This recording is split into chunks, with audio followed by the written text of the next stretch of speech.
British newspaper The Guardian has announced that its website will vet comments on articles on 3 topics: race, immigration and Islam. Writers who touch on tricky subjects, race, gender, Israel, migration, or whose work reaches an unexpectedly broad audience, can often find themselves on the receiving end of abuse and agenda trolling, as well as reasoned debate and criticism. It's a kind of sign of the times that these kind of topics are becoming so hot that they're becoming hard to handle in media forums. I think the real issue, of course, is that these freedom of speech forums are not free.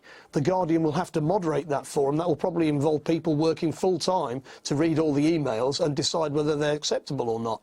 And I think it's a sign of the times that a liberal publication like The Guardian has taken such a step. And of course those on the right would just say that, oh, well, there they are, they don't really want to talk about these topics. But if you go to forums run by more right-wing sources, you'll find that there are topics they don't want to talk about as well. Well, they say that if life throws you lemons, make lemonade. So here are 5 tips from a young Australian woman called Roya, whose life-affirming attitude's certainly taken her way beyond the ordinary. I'm excited about that.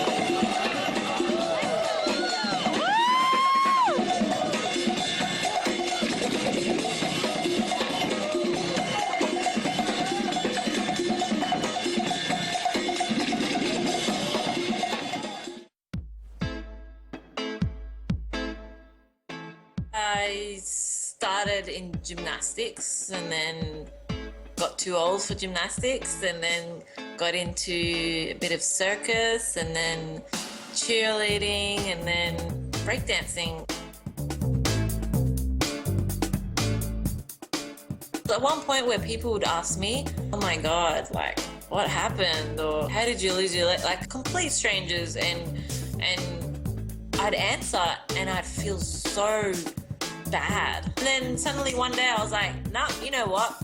Depending on how they talk to me and how they approach me, depends on my answer. So if they ask me rudely, then I will come up with a crazy ass story. Yeah, there's the cat story where I'm saving a cat from a tree. There is also, I give the response like I've had a big night out drinking and I was drunk and I lost my leg, like everyone loses their keys or their wallets.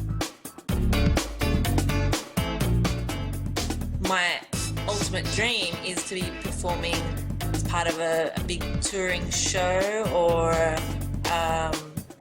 with a circus company or a dance company doing a world tour.